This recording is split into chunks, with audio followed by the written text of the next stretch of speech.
Morning. Just approaching 11:15 on the 29th of December 2022. I'm back down on one of my club waters and I've just got myself settled in for what will be my final session of the year. Condition wise, it's a lot better than what it was when I fished this venue Tuesday, which would have been the 27th. That day it was very cold, very breezy and overcast. Today we've got milder temperatures, a little bit of a breeze, but we've got some nice blue skies and a bit of sun. You can see from the shot that the water clarity isn't the best, and it's been this colour since around about, well, I've been fishing elsewhere for the majority of the year, but I came back on this venue in November and it's been like that since then. The venue is surrounded by a lot of farmland, and with all the rain we've had over the last 5 or 6 weeks, it's simply run off the fields and ended up in the lake.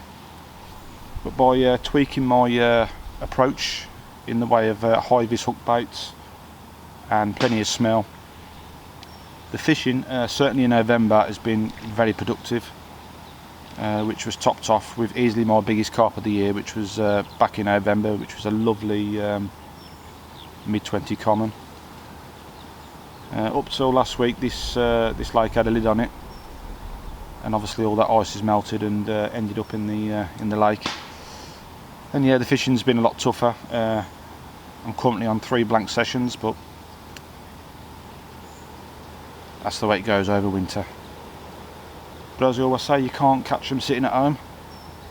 And just finished work and I've got the afternoon free, so yeah, I'm settled in for the final session of the year. So fingers crossed I can bag my final carp of the year also. I'm the only angler present, and I'll be very surprised if anybody else turns up now, but you never know. Right, time to sit back, get the old kettle on for the first coffee of the session, watch that water, and as I said before, fingers crossed something happens and I'll have a carp to show you. Nonetheless, it's just lovely to be here. Right, so I've chose this swim today for the plain and obvious reason. I'm at the deepest end of the lake, and the way that the temperature's absolutely plummeted to sub-zero temperatures around about 2 to 3 weeks ago, and we had a lid on this lake. Certainly it's the obvious place to start today's session. I've arrived today and there's no one else present, so I was more than happy to have a good look around the lake. It's not a big lake and it hasn't taken me long to check all the little nooks and crannies, around about 40 minutes. The majority of my fishing is done midweek.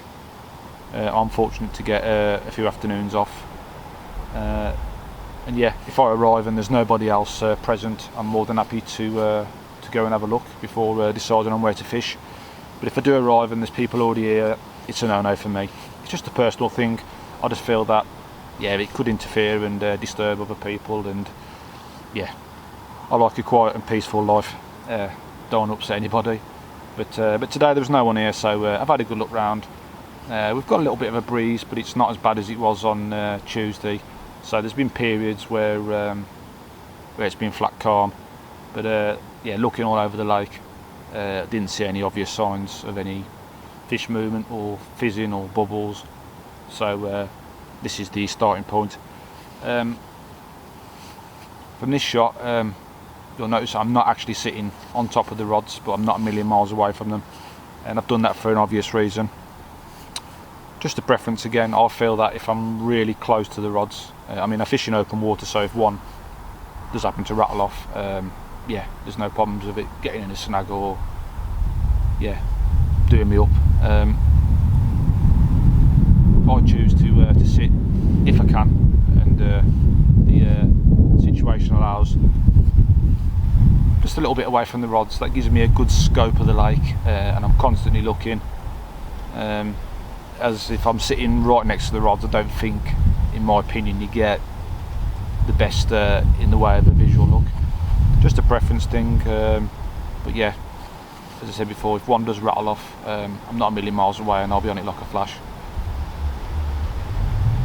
Incidentally, in those little periods where it has gone flat calm, I've seen a little bit of bubbling and fizzing.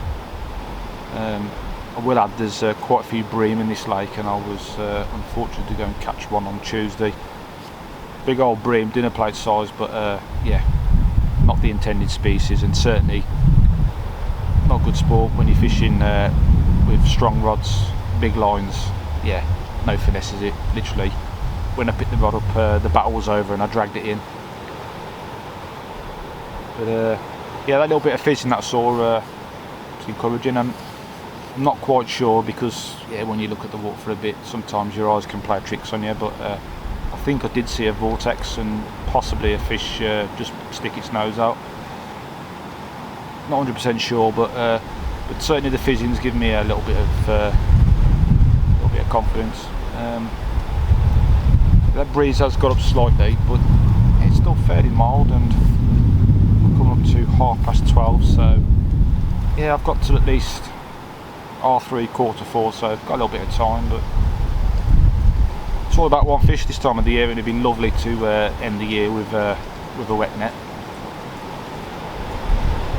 So I thought I'd just give you that little bit of an insight of why I've chose today's swim, and certainly on this venue, what I do when I arrive, if there's people present, or if there's me on me Jack Jones.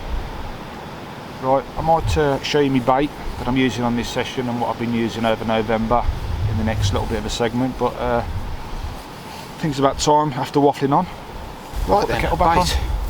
Now normally at this time of the year, my ever faithful scopehead squid gets put to bed, certainly when the first frost arrives and the citrus comes out to play.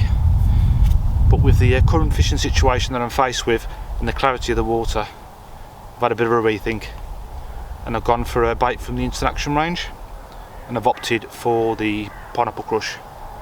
I've done that for two reasons.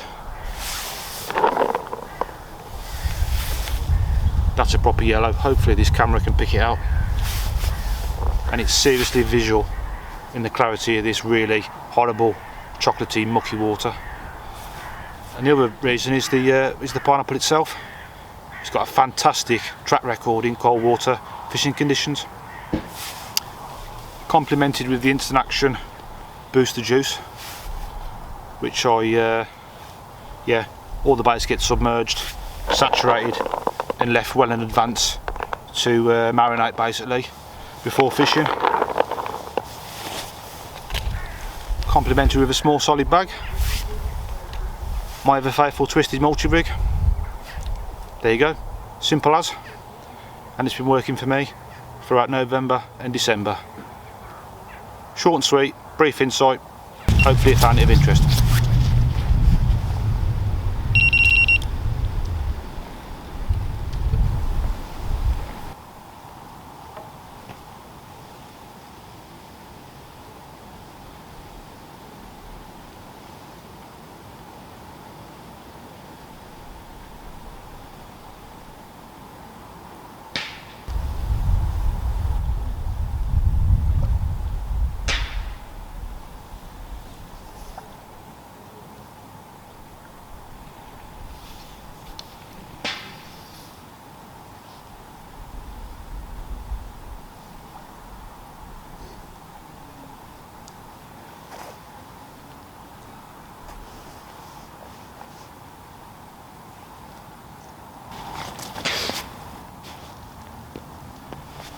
Well, we got one. That bite was smack on 2 o'clock. I've got to be honest, it felt like a bream at first, and all of a sudden a load of resistance, bit of a plod. Not really going mad, which is no surprise at this time of the year, but got and caught a lovely common. By no means is it the biggest fish I'm ever going to catch, but on a day like today, and my last fish of 2022, I'm well chuffed. Really good condition, this one. Around about mid double stamp, but as I say, who cares? We've got a result.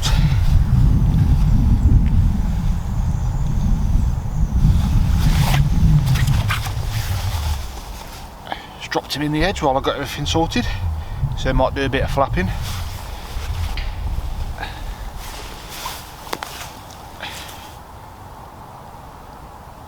This one came from the central area of the lake. Just stirred a splosh then, I think it was a duck.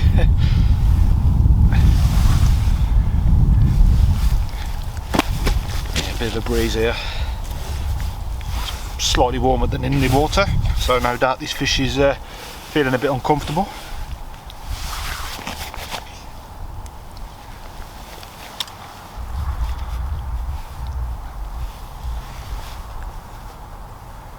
There we go. Last fish of 2022. Well happy. Right. I think that's job done for this year. See you next year.